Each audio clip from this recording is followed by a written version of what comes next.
আরে ভিডিও সারি না আসে লাইক না আসে ভিউ, মনে অনেক কষ্ট লাগে ভাই। যে কত মানুষ ভাইরাল হইতাছে, আমগো তো ভাইরাল হইতে ইচ্ছা আছে না। আমরা ভিডিওতে না আসে লাইক না আসে ভিউ, আমরা কেমনে ভাইরাল হব? তাইলে আমার লাস্টের ভিডিও দিয়ে গেলাম।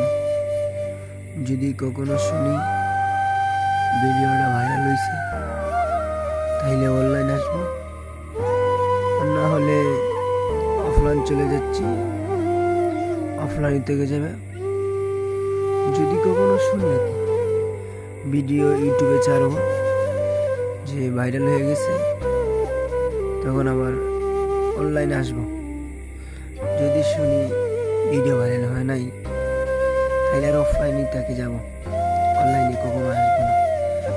আসসালামু আলাইকুম, সবাইকে ধন্যবাদ।